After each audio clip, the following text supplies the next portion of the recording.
Good morning. మీరు వచ్చినందుకు సంతోషం. You taken all the time and effort. Of course మీకోసమైనా కానీ మీరు రావడం అనేది మంచి విషయం, ఈ కాలంలో గొప్ప విషయం కూడా. తర్వాత ఒక 2 వీడియోస్ చూపిస్తాను, జాగ్రత్తగా చూడండి, తర్వాత దాని గురించి డిస్కస్ చేస్తాం. చదువు రాని ఒక మంత్రసానికి 2018లో పద్మశ్రీ అవార్డు ఇచ్చి గౌరవించింది నరేంద్ర మోడీ గారి ప్రభుత్వం. వీల్ చైర్ లో కూర్చొని పద్మశ్రీ అవార్డు అందుకుంటున్న ఆ తల్లి పేరు సూలగిత్తి నరసమ్మ. అప్పటి వరకు కర్ణాటకకు తప్ప ప్రపంచానికి పెద్దగా తెలియని పేరు నరసమ్మ. కానీ ఆ రోజు ఆమె చేసిన నిస్వార్థ సేవలకు దేశం మొత్తం తలవంచి నమస్కరించింది అని చెప్పుకోవాలి. కర్ణాటక టుమ్కూర్ జిల్లా పావగడ ఆ తల్లి సొంత ఊరు. మరొక విశేషం ఏంటంటే, పేరు విన్నప్పుడే అందరికీ ఓ డౌట్ వచ్చుండాలి. అదేంటంటే, ఆ తల్లిది మన తెలుగు కుటుంబమే, మాతృభాష కూడా తెలుగే. నరసమ్మ పావగడ సమీపంలోని కృష్ణపురలో ఒక తెలుగు కుటుంబంలో 1920లో జన్మించింది. వారి కుటుంబం సంచార జీవనం చేసేది. అంటే జీవనం కోసం ఎక్కడ పని దొరికితే అక్కడికెళ్లి పని చేసుకుంటూ బ్రతికేయడం. దానివల్లే ఆ రోజుల్లో చదువు అబ్బే అవకాశమే లేదు. 12వ ఏటే నరసమ్మకు అంజనప్పతో వివాహమైంది. ఆ తల్లి మొత్తం 12 మంది పిల్లలకు జన్మనిచ్చి 97 జీవిత కాలంలో 36 మంది మనవళ్లను మునిమనవళ్లను చూసింది నరసమ్మ. కాని కేవలం సాధారణ కూలి పని చేసుకుంటూనే జీవనం సాగించేది నరసమ్మ కుటుంబం. అయితే కర్ణాటకలోని తుముకూరు వంటి చిన్న జిల్లాలో కనీసం ఆస్పత్రి లేని రోజుల్లోనే తన 20 ఏళ్ల వయసులో మాతృసానిగా మారి మొదటి బిడ్డకు పురుడు పోసింది Narasamma.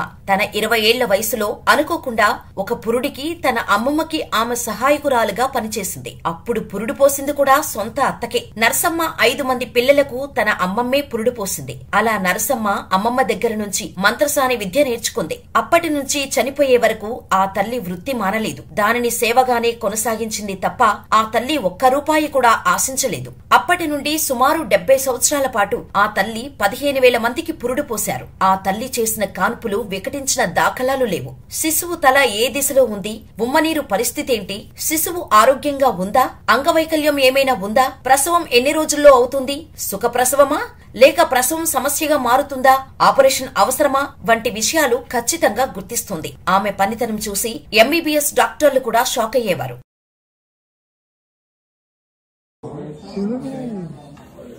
Hi, Mama. Mwah. Say, I'm sorry I was a stinker. Like my baby. My baby. She's looking at you. She's really beautiful. Hi, my love. First వీడియోలో ఏమర్థమైంది మీకు? మీకేమర్థమై ఉంటే అది చెప్పండి. ఒక పెద్ద ఆవిడ ఉండేవాళ్ళు. ఆవిడ 15,000 మందికి డెలివరీస్ చేశారు. సో ఆవిడ నార్మల్ గా ఏదైనా జస్ట్ నార్మల్ గా చూసి చెప్పేసేవాళ్ళు, అంటే ఏది ఉమ్ము నీరు ఏం తక్కువ ఉంది ఏంటి అనేది. ఆమె 1920లో పుట్టింది. ఆమె 20 ఇయర్స్ ఏజ్ అప్పుడు ఫస్ట్ స్టార్ట్ చేసింది. 1940 నుంచి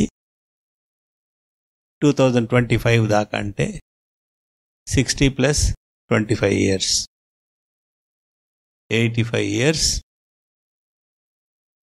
ఆమె వర్క్ చేస్తూనే ఉంది. 12 మందిని కనడం పెంచడం ఈజీయా స్ట్రెస్ఫుల్లా?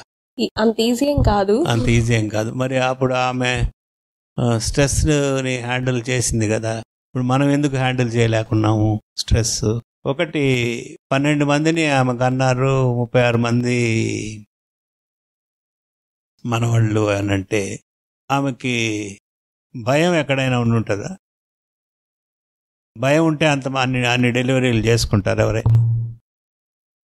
ఈ కాలంలో మీ ఏజ్ గ్రూప్ వాళ్ళు మ్యాక్సిమం ఎంతమందిని కన్నారు? 1 or 2 members. మీకు ఎంతమంది పిల్లలు కావాలి? అలాగే సార్ అన్నట్టు 1 or 2. సో తక్కువ మంది ఉంటేనే మంచిది కదా. Partially true. ఇండియా, చైనా ఈ దేశాలని చూసి ఎవరైనా భయపడతారు దేనికని? పాపులేషన్. పాపులేషన్కి లాట్ ఆఫ్ పొటెన్షియల్ ఉంది.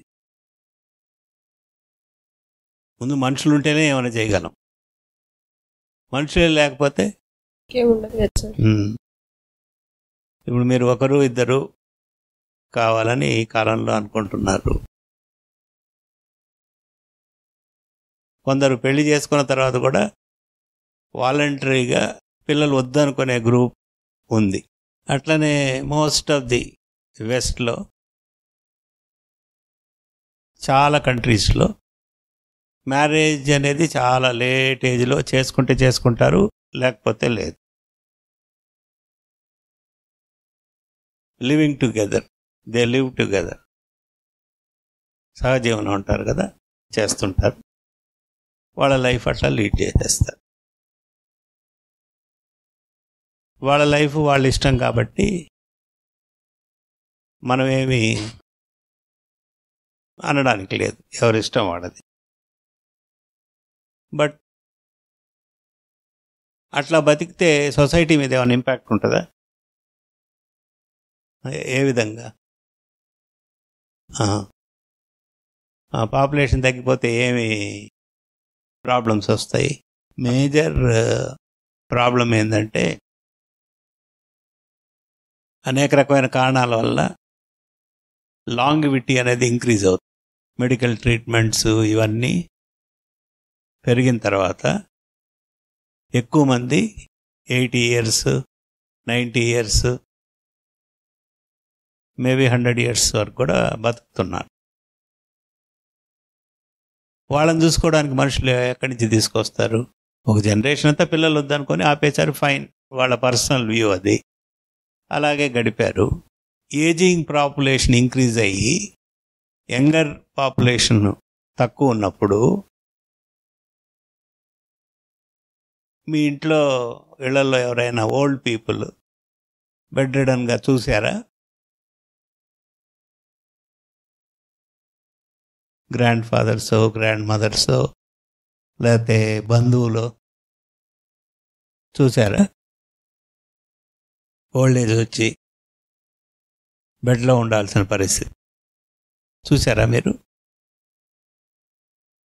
మీకు మీ కుటుంబం కాబట్లే, బంధువులు మిత్రులు చూసారా?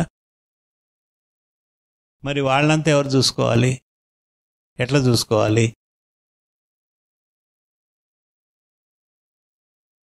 ఇప్పుడు 80 ఏళ్ళు 90 ఏళ్ళు నువ్వు బాగా పనిచేయంటే చేయగలడా? యంగర్ పర్సన్ చేయగలడు. యంగర్ పాపులేషన్ తగ్గిపోతూ ఉంది చాలా కంట్రీస్లో, మేబీ ఏషియన్ కంట్రీస్ తప్పించి. బర్త్ రేటు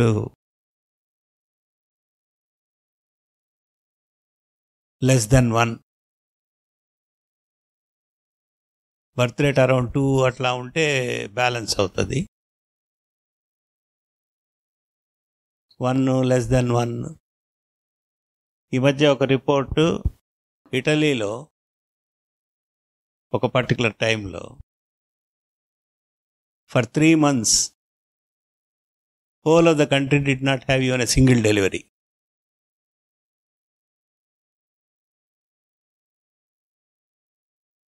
మరి ఇటలీలో ఉండే ముసలి వాళ్ళందరూ నీ ఎవరు చూసుకోవాలి?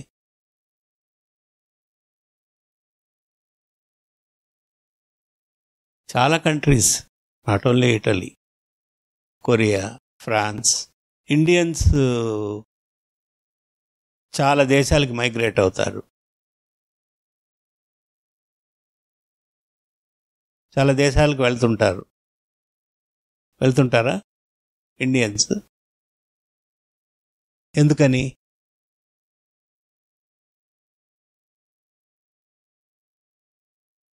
Jobs purpose.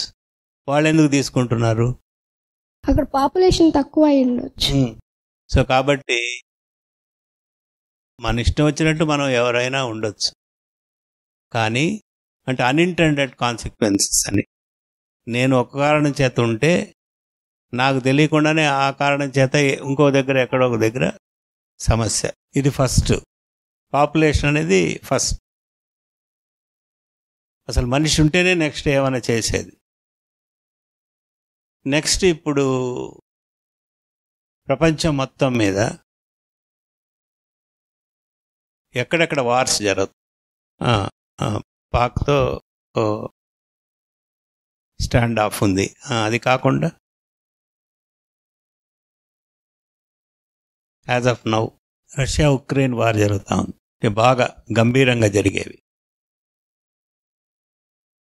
అవి లేకుండా చిన్న చిన్నగా కొట్టుకునేవి కూడా ప్రపంచం అంతా జరుగుతూ ఉంది. ఈ కొట్టుకునే వాళ్ళందరూ ఎవరు? మనుషులేనా? మనుషులే కదా. ఒకటి, మనుషులు ఎక్కువ మంది ఉండాలా తక్కువ మంది ఉండాలా ఒక విషయం. సెకండ్, ఎందుకు ఇట్లా కొట్టుకుంటున్నారు? కొట్టుకోవడం వల్ల ఏం ఉపయోగం వస్తుంది వాళ్ళకి? అది చెప్పరు. ఓకే, దానివల్ల ఎవరికి లాభం?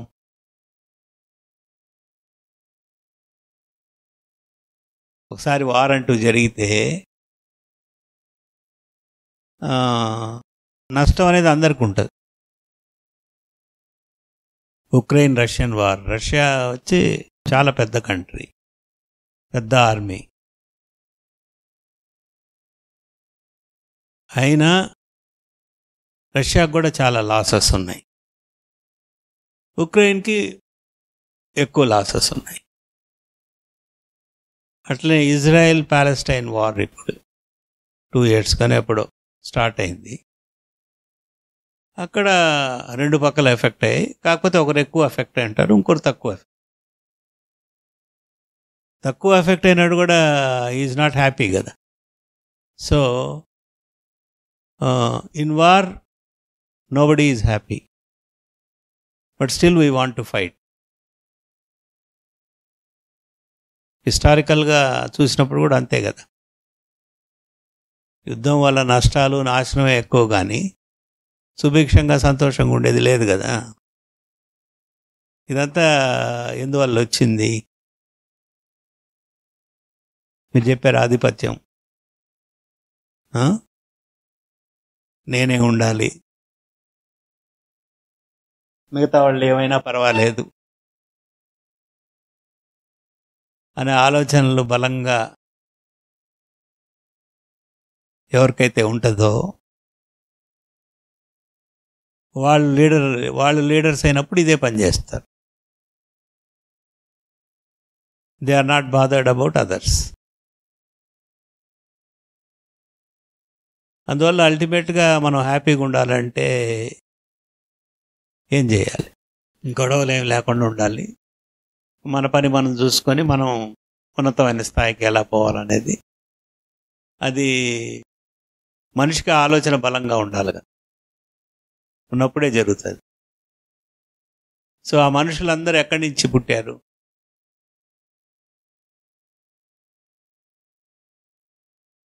ఇప్పుడు Adolf Hitler, second world war,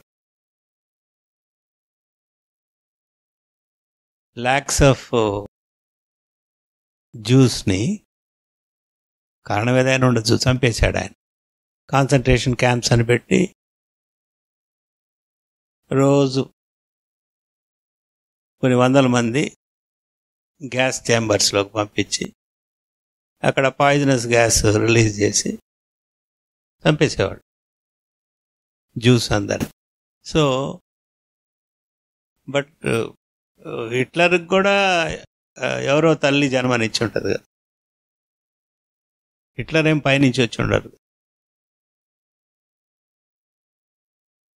Hitler అలా ఉండడానికి డెఫినెట్గా ఆయన పేరెంటేజీ ప్లస్ ఆయన సర్కమ్స్టాన్సెస్ ప్లే చేసి ఉంటాయి అతను అట్లా తయారు కావడానికి.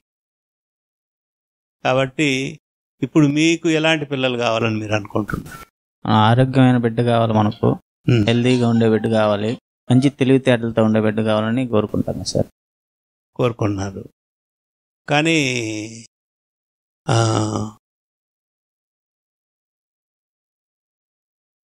అట్లా కోరుకోవడం మంచిదే, కానీ ఇప్పుడు మనం కొన్ని విషయాలు ఎలా ఉండాలనేది ఎగ్జాక్ట్గా విజువలైజ్ చేస్తాం. లేకపోతే ఈ బిల్డింగ్ దీనికైతే ఈజీగా చెప్పచ్చు. ఇప్పుడు సపోజ్ ఈ బిల్డింగ్ నేను కట్టించేటప్పుడు మేబీ ఎన్నో బిల్డింగ్స్ చూసుంటా, చూసి ఇట్లా ఉండాలి అప్పటికింకా ఇక్కడ ఖాళీ సైటే ఉంటుంది, ఇక్కడ బిల్డింగ్ ఉండదు. కానీ బిల్డింగ్ కట్టినప్పుడు ఇలా రావాలి అని అడుగుతాం. ఎలా వస్తుందో తెలియదు, ఆర్కిటెక్ట్ ఐస్లో ఉంటుంది, ఆర్కిటెక్ట్ బ్రెయిన్లో ఇలా వస్తుంది బిల్డింగ్ అయిన తర్వాత అని. అవునా? సో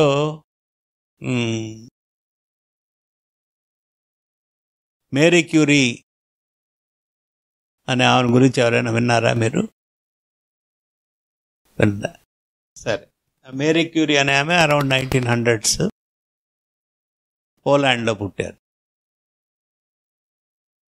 వాళ్ళ ఫాదర్ టీచర్, కోర్స్ మదర్ ఎర్లీగా చనిపోతారు, మ్యాథ్స్ అండ్ సైన్స్ టీచర్. అప్పట్లో అమ్మాయిలు కాలేజ్ ఎడ్యుకేషన్ అనేది అసలు లేదు, restricted, maybe little bit high school. అటువంటప్పుడు వాళ్ళ ఫాదర్ దగ్గర చదువుకుంటుంది స్కూల్ దాకా. దొంగతనంగా కాలేజీలో ఆ ప్రాంతంలో ఎట్లో చదివి అల్టిమేట్లీ కాలేజ్ ఎడ్యుకేషన్ ప్యారిస్కి పోతుంది. తను ప్యారిస్కి పోయి అక్కడ ఫిజిక్స్ చదువుతుంది, తర్వాత అక్కడే ప్రొఫెసర్ అవుతుంది, తర్వాత హెచ్ఓడి అవుతుంది. ఈ ప్రాసెస్లో ఆమెకి 1901 ఆర్ 1904లో ఒక నోబెల్ ప్రైజ్ వస్తుంది.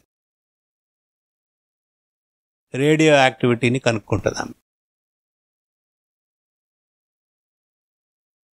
1911-1912లో ఇంకో నోబెల్ ప్రైజ్ వస్తుంది ఆమెకి కెమిస్ట్రీలో. ఫస్ట్ది ఫిజిక్స్, నెక్స్ట్ కెమిస్ట్రీ.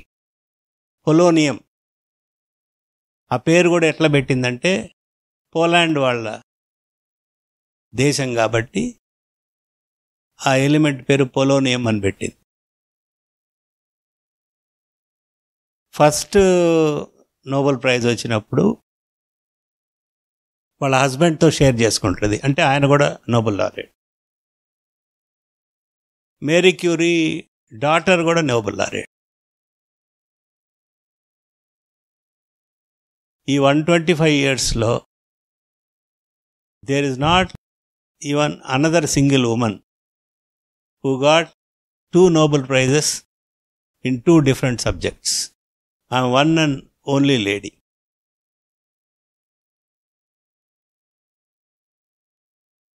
మరి అటువంటి వాళ్ళ స్టోరీ చదివేటప్పుడే మనకేమనిపిస్తుంది? మనకు అటువంటి డాక్టర్ ఉంటే బాగుంటుంది అనిపిస్తుందా కాదా? ఆమె ఏం చేసింది అంత గొప్పగా కావడానికి అనేది కూడా ఆలోచిస్తారా లేదా? ఆమె తెచ్చుకుంది సరే, ఆమె డాక్టర్కి కూడా నోబెల్ ప్రైజ్ వచ్చిందంటే ఆమె ఇన్ఫ్లుయెన్స్ ఖచ్చితంగా ఉండుంటుంది as a mother in all aspects. So అటువంటి గ్రేట్ పర్సనాలిటీస్ చాలామంది they were not just born like that, వాళ్ళ మదర్సే షేప్ చేశారు. అట్లా తీసుకుంటా పోతే ఎన్నో స్టోరీస్ ఉన్నాయి. రీసెంట్ పాస్ట్ తీసుకుంటే ఇప్పుడు ఏపీజే అబ్దుల్ కలాం, ఆయన లైఫ్ హిస్టరీ తీసుకున్నా, ఫ్రీడమ్ ఫైటర్స్ లైఫ్ హిస్టరీ తీసుకున్నా, అది చదివినప్పుడు మనకేమనిపిస్తుంది అంటే ఉంటే ఇటువంటి కొడుకు ఉండాలి, లేకపోతే ఇటువంటి కూతురు ఉండాలి.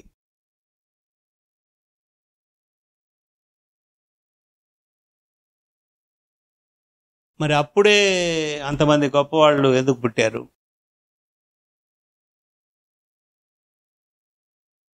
ఇండియా ఎన్నో సంవత్సరాలుగా ఉంది. ఫ్రీడమ్ మూమెంట్లోనే ఒక 90 yearsలో వీళ్ళందరూ పుట్టారు. 1947 నుంచి 2025 దాకా నియర్లీ 77 years, మేబీ అరౌండ్ 77 yearsలో ఎందుకు పుట్టలేదు? వాళ్ళని డెలివరీ చేసింది కూడా వాళ్ళ మదర్సే కదా. ఇంకా వాళ్ళకి టెక్నాలజీ లేదు, చదువులు లేదు. మదర్స్కి వాళ్ళకి లవ్, ఇమాజినేషన్, విజువలైజేషన్ ఉండింది. నా కొడుకు ఇలాగే ఉండాలి, నా కూతురు ఇలాగే ఉండాలి. అవన్నీ తెలుసుకోవాలంటే మీరేం చేయాలి? వాళ్ళ జీవిత చరిత్రలు చదవాలి. చదివినప్పుడే నా బిడ్డ ఎట్లా ఉండాలన్నదన్న ఒక ఐడియా వస్తుంది. కాపీ అయినా చేయొచ్చు మనం. అంతేకాకుండా పిల్లలు పుట్టిన వెంటనే లాట్ ఆఫ్ స్టోరీస్ అడుగుతారు. ఆ స్టోరీస్ చెప్పడానికి మన దగ్గర స్టోరీస్ ఇప్పుడు ఎక్కడున్నాయి? ఒకప్పుడు అంటే బై డిఫాల్ట్ చాలామంది ఇళ్లల్లో గ్రాండ్ పేరెంట్స్ మహాభారతం, రామాయణం, భాగవతం ఇటువంటివి చెప్పేవాళ్ళు. సో ఆ స్టోరీసే ఇంప్రెషన్గా ఉంటుంది చైల్డ్. ఇంకా ఆ మదర్ అయిన తర్వాత ఆ మదర్ కూడా వాళ్ళ బిడ్డలకి ప్రైమరీగా అవే చెప్తారు. ఇంకా వేరే స్టోరీస్ ఏమైనా ఉంటే చెప్తారు. ఇప్పుడు ఎటువంటి స్టోరీస్ ప్రిపేర్ అవుతున్నారు మదర్స్? టైం ఉందా? స్టోరీస్ చెప్పాల్సిన అవసరం ఉందా? చెప్తే ఎటువంటి స్టోరీస్ చెప్పాలి? ఎప్పుడు చదవాలి? ఎప్పుడు వినాలి? ఇప్పుడు ఎంబీబీఎస్ అయినా, బీటెక్ అయినా, ఇంకోటైనా ఆ ఎడ్యుకేషన్లో స్టోరీస్ ఎక్కడ ఉండవు. స్టోరీస్ అనేవి బేసికలీ లాంగ్వేజెస్లో ఉంటాయి, ఇంగ్లీషు, తెలుగు. మన అభిప్రాయం ఏంటంటే, ఇంతకుముందు ఎవరన్నారు కదా బిజీగా ఉన్నారు, ఈ ఫ్యాను, ఈ లైటు, ఈ కంప్యూటరే ఇంపార్టెంట్,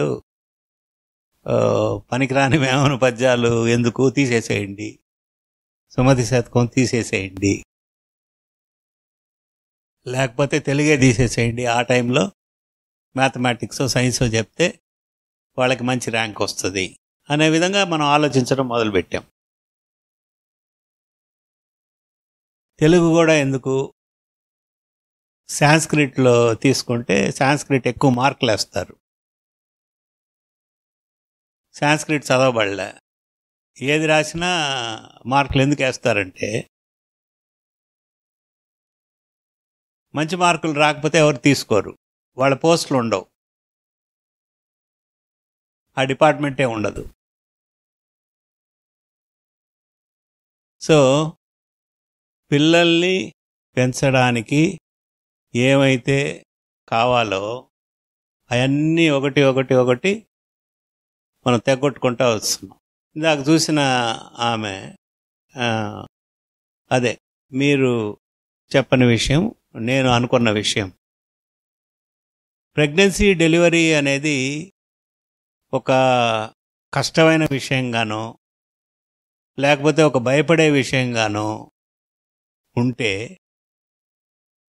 ఆ డెలివరీ చేసామే చేయదు, డెలివరీ చేయించుకున్నామే చేయించుకోదు. డెలివరీ చేసే ఆమె ఇది నార్మల్ ప్రాసెస్, నేను చేస్తున్నాను, అది పెద్ద సంగతి కాదు.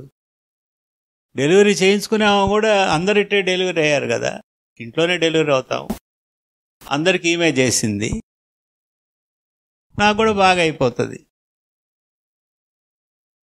హాస్పిటల్స్ లేవు అప్పుడు, అంటే ఉన్నప్పుడైనా కొద్దిగా ఉండుండొచ్చు. బిఫోర్ 1900s అంటే మన దగ్గర హాస్పిటల్స్ లేవు. సో హాస్పిటల్స్ లేనప్పుడు భయం లేకుండా డెలివరీకి ఎట్లా వాళ్ళు పోగలిగారు? ఇప్పుడు అన్ని కంఫర్ట్స్, అన్ని సదుపాయాలు అన్నీ ఉన్నాయి, డబ్బుతో ఏదైనా కొన కేపబిలిటీ ఉంది. అయినా మానసిక స్థితిలో అంత కాన్ఫిడెన్స్ ఉందా అంటే అది డౌట్ఫుల్లే. ఎందుకంటే they thought it is a natural process. ఇంకా మనం ఆహారం ఎట్లా తింటామో, నీళ్ళు ఎట్లా తాగుతామో, మనం తాగినప్పుడు తిన్నప్పుడు మన గ్యాస్ట్రోఇంటెస్టైనల్ సిస్టమ్ ఎలా పనిచేస్తుందో రీప్రొడక్టివ్ సిస్టమ్ కూడా అట్లనే పనిచేస్తుంది. అదేం పెద్ద సంగతి కాదు. పెయిన్స్ వస్తే ఇంటికి మంత్రసాని వచ్చి డెలివరీ చేస్తుంది. డెలివరీ చేసిన తర్వాత ఇంకా ఆటోమేటిక్గా మదరే పాలు ఇవ్వాలి. అప్పట్లో అంతా పౌడర్డ్ మిల్క్ అంతా లేదు మన దేశంలో. అదంతా ఇండస్ట్రియల్ రెవల్యూషన్ వచ్చిన తర్వాత వచ్చింది. అది more so in the west. So ఇప్పుడు మనకి ప్రతి స్టెప్ ఎందుకు ప్రాబ్లము అంటే అన్నీ స్మూత్గా జరిగేదానికి కావాల్సిన పాజిటివ్ థింగ్స్ అన్నీ మీరు ఇందాక చెప్పినట్టు జాయింట్ ఫ్యామిలీ సిస్టమ్ బ్రేక్ అయిపోయింది. కోర్స్ మళ్ళీ మనం తీసుకురాలేము దాన్ని. సైకలాజికల్ సపోర్ట్ పోయింది, ఫిజికల్ సపోర్ట్ పోయింది, తర్వాత చూసేది కూడా పోయింది. మీ ఇంట్లో మీకు తెలిసి ఎంతమంది డెలివరీ అయ్యారో అని అడిగితే హార్డ్లీ ఒకరో ఇద్దరో చెప్తారేమో, మా ఇంట్లో ఒకరికి అయింది, మా వదినకి అయిందో, సిస్టర్కి అయిందో.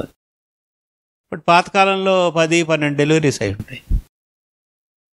ఆ ఎక్స్పీరియన్స్ అంతా it was passed on without effort.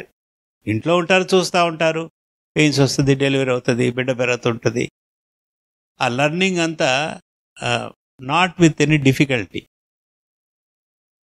It was part of their life and no fear, the greatest thing. అది ఆ ఎల్డర్స్కి హ్యాట్స్ ఆఫ్. ఇంట్లో పెద్దవాళ్ళు ఎప్పుడు కూడా ఇప్పుడు లాగా మీ పక్కన ఇంటి వాళ్ళు, మీ పక్క ఫ్రెండ్స్ ఏం చేస్తారు, ఏం చెప్తుంటారు, ఎక్కువ ఏం మాట్లాడుతుంటారు మీకు తెలిసిన వాళ్ళు? జాగ్రత్తగా ఉండాలి, మా ఇంటి పక్కన ఇలా జరిగింది, అట్లా అవ్వకుండా చూసుకోండి. అంటే our mind is focused for complication to occur. అంతకుముందు వాళ్ళు ఏమనుకున్నారు, డెలివరీ ప్రాసెస్ అంటే అదేంది, భోంచేస్తే అరిగినట్టు బిడ్డ నొప్పులు వస్తే సర్వీక్స్ ఓపెన్ అవుతుంది, బిడ్డ బయటకు వచ్చేస్తుంది, అంతే, అంతకంటే ఇంకంత ఏం లేదు. నా పక్కన అందరూ ఉంటారు, ఇంట్లోనే ఉంటాను. ఇంట్లోనే ఉండేటప్పుడు many factors for favourable for a normal delivery. ఎందుకంటే mother was never lying down. Mother పండుకోవడం అనేది ఎక్కడి నుంచి మొదలైందంటే హాస్పిటల్స్లోకి ప్రెగ్నెన్సీస్ వచ్చిన తర్వాతే మదర్ పండుకోవడం అనేది మొదలైంది. ఇంట్లో ఉండేటప్పుడు కూర్చోవడం, నిలబడడం, తిరగడం ఎప్పుడో ఎగ్జాక్ట్గా డెలివరీ టైంలో తప్పించి. సో గ్రావిటీ ప్రకారము ఒక ఆర్టికల్ పైన ఉందనుకోండి, కింద పడడం ఈజీయా, లేకపోతే ఫ్లాట్గా దీని మీద ఒక ఆర్టికల్ ఉందనుకోండి, అది దొర్లి పడడం ఈజీయా? ఏది ఈజీ? వర్టికల్గా ఉండేటప్పుడు కిందకు రావడం ఈజీయా, హారిజాంటల్గా ఉండేటప్పుడు రావడం ఈజీయా? సో ఇవన్నీ తెలియకుండానే delivery practices are different. Confidence levels given by the attending staff on the mother. ఎవరు? ఈ మిడ్ వైఫ్స్ కానీ వాళ్ళ ఓన్, మా అమ్మమ్మ చేసింది అని చెప్పింది, నా కూతురు, నాకు 5 మంది బిడ్డల్ని మా అమ్మమ్మ డెలివరీ చేసింది. సో వాళ్ళంతా నోన్ పీపుల్. సో ఇప్పుడు ఏమైంది, beginning of pregnancy it self, first of all మనకి పెద్ద ప్లానింగ్ లేదు, ఎటువంటి బిడ్డ కావాలి ఏందనేది. That is a different aspect. ఈ ఫిజికల్ ప్రాసెస్ని గురించి కూడా మనం చూడలేదు, వినలేదు. పక్కన చూసినా, ఇంటర్నెట్లో చూసినా, లేకపోతే యూట్యూబ్లో చూసినా, మనకి ఏ కాంప్లికేషన్స్ అయితే కనిపిస్తాయో అదే మనల్ని అట్రాక్ట్ చేస్తాయి. కాబట్టి మన మెంటల్ ప్రిపరేషన్ అనేది ఎక్కువ మందికి ఇదొక ప్రాసెస్ కాదు, ఇదేముంది, ఇది సింపుల్ అనే ఆలోచన పూర్తిగా పోయింది for a period of so many years. దానికి అనేక రకమైన కారణాలు. ఇప్పుడు ఏంటంటే fear is one important emotion which effects delivery process. భయము అనేది అవన్నీ మీరు ఇక్కడ వచ్చినప్పుడు కౌన్సిలర్స్తోనే చెప్పాలా, ఎవరో ఒకరితో ఎక్స్ప్రెస్ చేయాలి. ఏంది కారణం అనేది క్లారిఫై చేసుకొని డెలివరీ టైం పోయేటప్పటికి కాన్ఫిడెంట్గా ఉండాలి. తర్వాత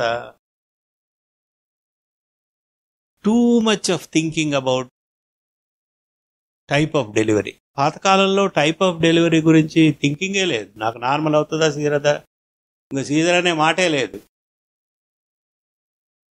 either you have to deliver or you have to succumb.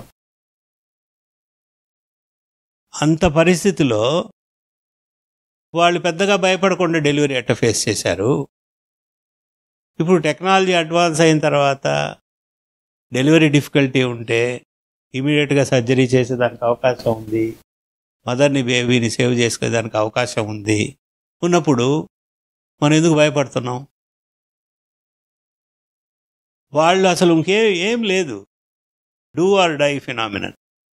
Delivery అంటే అప్పుడు అయితే ఏదో ఒక రకంగా కావాలి, కాకపోతే they are in serious trouble. అయినా వాళ్ళు ఎవరు భయపడతా అమ్మ డెలివరీ పోలేదు. అంటే ఆ మైండ్లో ఆ ఫియర్ తక్కువ, మేబీ చూసి అలవాటయ్యి మెంటల్గా ప్రిపేర్ చేసి ఆ మిడ్వైఫ్ మాట్లాడేది, హ్యాండిల్ చేసేది, ఇవన్నీ వీటన్నిటి వల్ల they are psychologically better prepared and prepared for certain eventualities also. పాతకాలంలో మీరు గన అడిగితే మేబీ మీ ఫాదరు, వాళ్ళ ఫాదరు, వాళ్ళు ఏం చెప్తారంటే నాకు 10 డెలివరీలు అయ్యాయి, 6 మందే ఉన్నారు. దాన్ని చాలా ఈజీగా యాక్సెప్ట్ చేసేవాళ్ళు. ఇక్కడ జరుగుతుందేమో నేచర్లో కూడా సమ్ ప్రాబ్లం వచ్చినప్పుడు ఇట్లా జరుగుతుంది, okay fine, they are moving forward. Problems ఉన్నా యాక్సెప్ట్ చేసి ముందుకు పోగలిగేవాడు. ఇప్పుడు మానసికంగా మన మైండ్లోనే బందీలు అయిపోయాం. So out of which fear is one factor. So అంటే మనం ఆ స్టేట్లో ఉన్నాం. మనల్ని గురించి మనం తెలుసుకోవడానికి కానీ, మనకి జరగబోయే ప్రాసెస్ గురించి తెలుసుకోవడానికి కానీ మనకే ఇంట్రెస్ట్ లేకపోతే ఎవరు వచ్చి చెప్పాలి? ఇంకా మనకి మోక్షం ఎట్లా? ఇప్పుడు మనం సెల్ఫిష్గా ఉండాలి కదా, మనం బాగుండాలని అనుకోవాలి కదా, బాగా తెలుసుకోవాలి, బాగా చేసుకోవాలి, మన బిడ్డలు బాగుండాలి, అన్నీ సూపర్లేటివ్స్ ఎవరైనా అనుకుంటారు కదా. మరి అది అనుకున్నంత మాత్రాన్ని కాదు కదా, దానికి ఏం చేయాలి అనేది ఇంపార్టెంట్. ఏం చేయాలంటే ఫస్ట్ ఏం చేయాలో తెలుసుకోవాలి. సో ఆ తెలుసుకునేదానికి తెలిసిన వాడి దగ్గర నుంచి తెలుసుకోవాలి. సో అంటే అప్పుడు ఇంతకుముందు వీడియో చూపించింది ఏంటంటే absolute confidence levels right from the person who is doing delivery to the family to the mother who is under going delivery. అక్కడ ఎక్కడ బ్రేక్స్ లేవు. ఫైనల్గా నేను చెప్పదలుచుకుంది ఏంటంటే మీరు 9 months ఒక మంచి బిడ్డను కనాలి అని అంటే మీరు ఇమాజిన్ చేయండి, మీరు డ్రీమ్ చేయండి, ఏం క్వాలిటీస్ ఉండాలో డ్రీమ్ చేయండి. ఫైనల్గా డ్రీమ్ చేస్తే అవుద్దంటే ఖచ్చితంగా అవుతుంది సిన్సియర్గా చేస్తే. ఎందుకంటే ఇప్పుడు మీ బేబీ మీ కడుపులో ఉంది, రోజు ఎలా ఆహారం పోతుంది మీ బేబీకి? మీ బేబీకి ఫుడ్ ఎట్లా పోతుంది? మీరు తినే ఫుడ్డే. సో మీరు తినే ఫుడ్ పోతుంది కాబట్టి బేబీ గ్రోత్ అండ్ డెవలప్మెంట్, పీల్చే గాలి గ్రోత్ అండ్ డెవలప్మెంట్. బాడీ ఒక చిన్న నల్స్గా ఉన్నది ఎంబ్రియో, 3 kgs 3.5 kgs అబౌవ్ 2.5 9 monthsలో వస్తుంది, శరీరం పెరుగుతుంది, అవయవాలు ఏర్పడతాయి. 9 నెలల్లో శరీరం మాత్రమే ఏర్పడుతుందా? బేబీకి మైండ్ మనస్సు ఉంటాయా ఉండవా? లేదా 9వ నెల బయటకు వచ్చిన తర్వాత దాని మైండ్ డెవలప్ అవ్వడం, మనసు డెవలప్ అవ్వడం ఉంటుందా? మరి మీ ఆహారం బాడీని పెంచుతుంది, మైండ్ని పెంచాలంటే ఏమి ఎలిమెంట్ కావాలి? దేనివల్ల పెరుగుతుంది? బేబీ మంచిగా ఉండాలి అని అంటే, బేబీ ఫిజికల్గా హెల్తీగా ఉండాలి అని అంటే మీరు మంచి ఫుడ్ ఏది తీసుకోవాలో ఆ ప్రిస్క్రైబ్డ్ ఫుడ్ తీసుకుంటారు. దానివల్ల బాడీ డెవలప్మెంట్ ఉంటుంది. మైండ్ డెవలప్మెంట్ ఉండాలంటే ఏమండి? ఎలా ఉండాలి? Imagination. So ultimately your thoughts, మీ ఆలోచనలు ఏమైతే ఉంటాయో, ఆలోచనలు మిమ్మల్ని ఎఫెక్ట్ చేస్తాయి, మీ బేబీకి కూడా పోతాయి.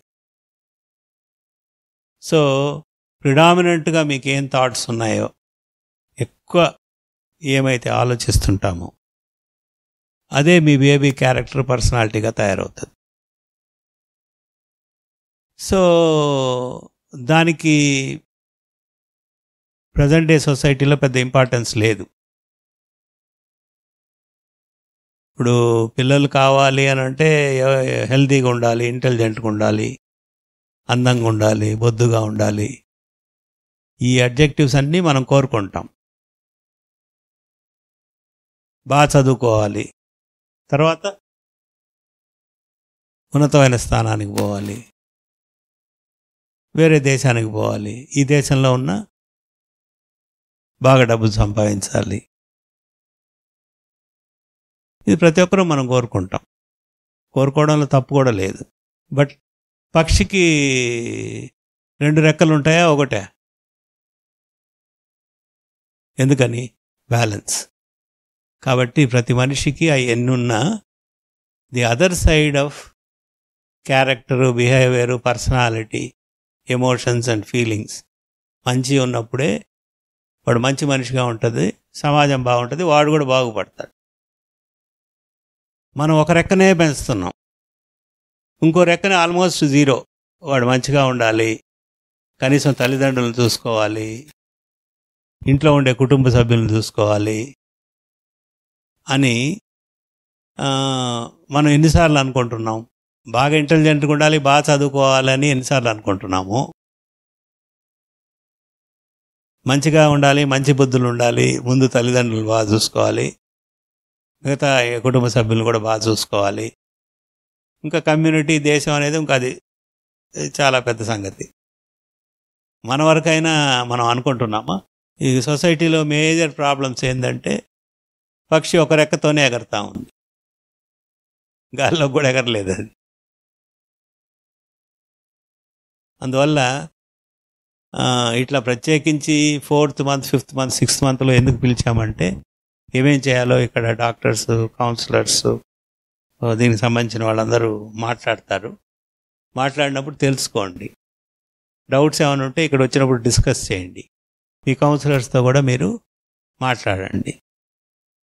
మీరు మాట్లాడేది, మీరు తెలుసుకునేది కాకుండా మీ బ్రదరో మీ సిస్టరో ఎక్కడున్నా, ఈ దేశంలో ఉన్నా, వేరే దేశంలో ఉన్నా, వేరే రాష్ట్రంలో ఉన్నా, ప్రెగ్నెన్సీ అంటే మీకు తెలిసిన మంచి విషయాలు 10 మందికి చెప్పండి. మీరు కూడా ఇట్లా చేస్తే మీకు మంచి బిడ్డలు పుడతారు అని చెప్పండి. ఏదో మనం మంచి తెలుసుకున్నాం, మన వరకు చాలే అనుకోబాకండి. సో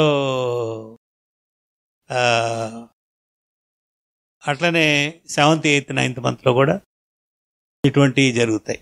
సో ఈ 9 monthsలో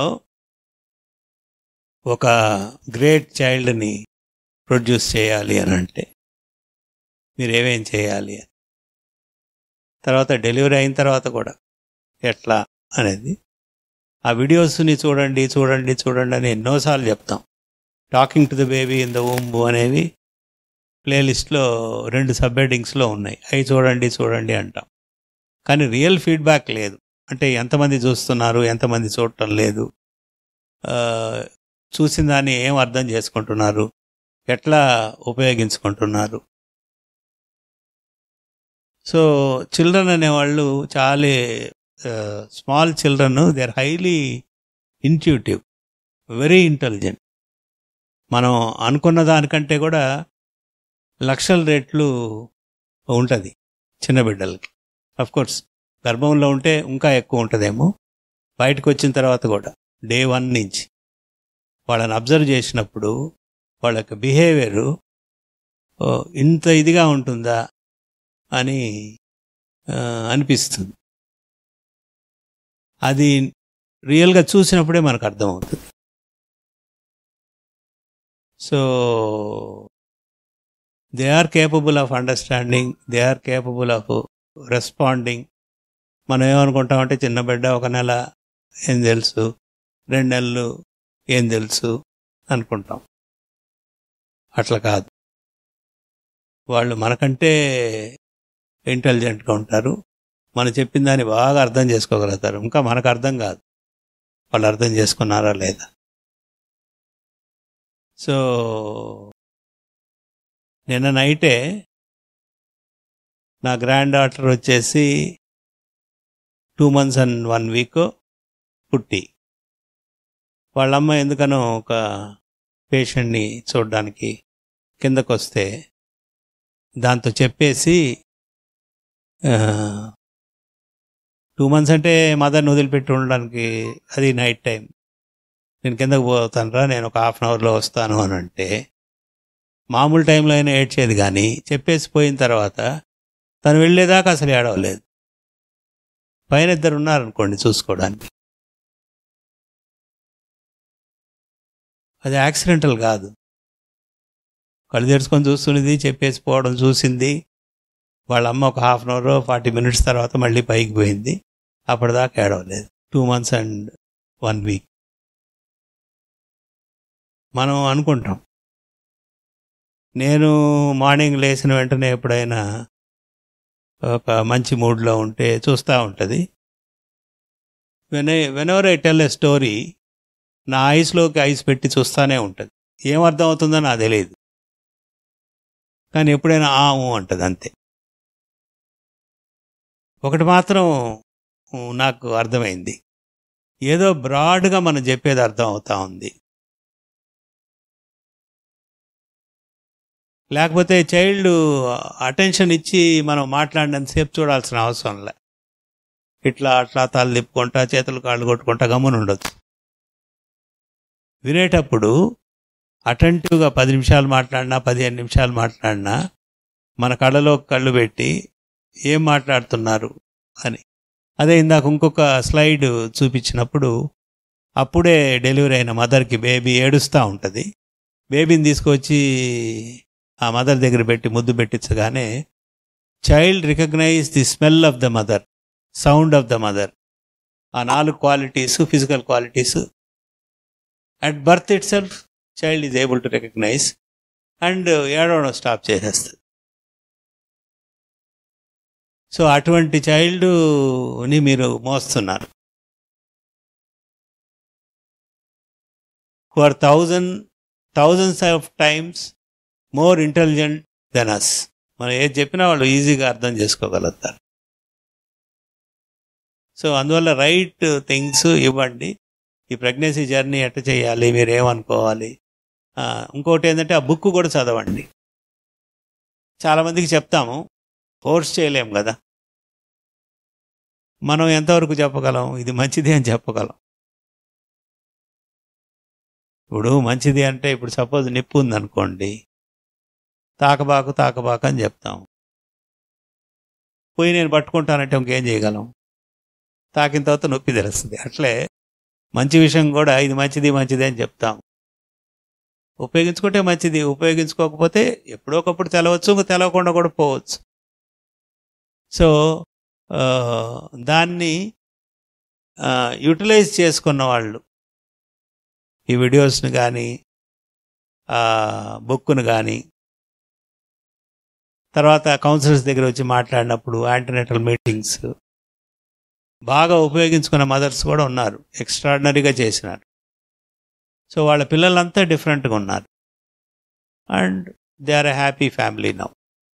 సో వాటికి ప్రిపరేషను తెలుసుకోవడానికి మీరు ఎఫర్ట్ పెట్టి ఇవన్నీ తెలుసుకోండి. Thank you.